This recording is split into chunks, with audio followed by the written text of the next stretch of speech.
PWD ID ng Maynila, Pasig City, Muntinlupa City, Quezon City at maging ng Angat sa Bulacan at iba pang bahagi ng bansa. Lahat yan ipiniprint sa maliit na kwartong ito sa Barangay 310 sa Maynila. Lahat din yan, peke.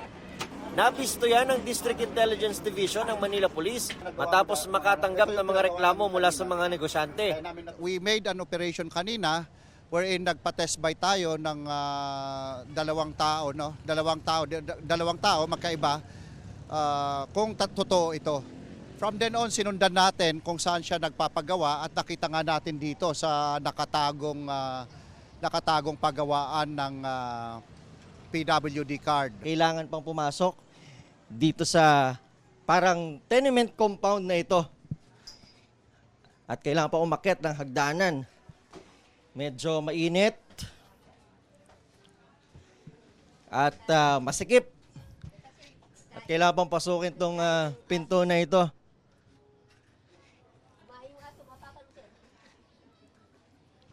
At kailangan din dumaan sa isa pang maliit na bahay bago makarating at mapasok yung maliit na pinto na ito. Pero di ba dyan natatapos mga kapuso?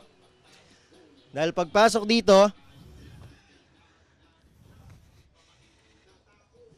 ay meron pang maliit na pinto.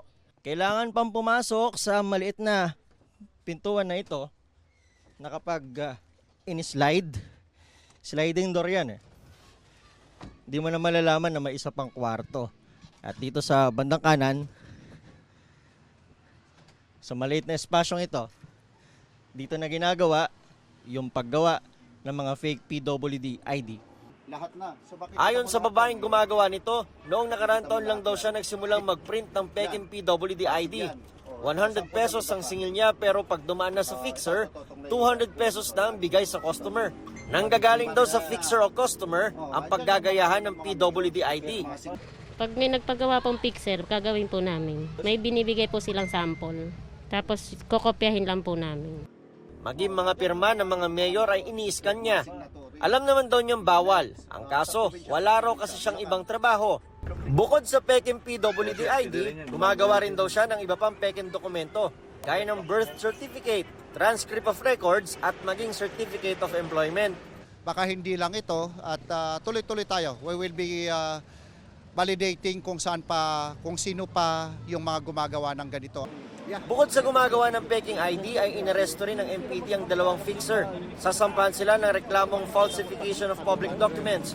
Wala pang pahayag ang dalawang fixer na kasalukuyang isinasailalim sa medical proceedings. Para sa GMA Integrated News, ako si Nico Wahe, ang inyong saksi.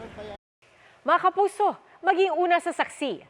Mag-subscribe sa GMA Integrated News sa YouTube para sa iba't ibang balita.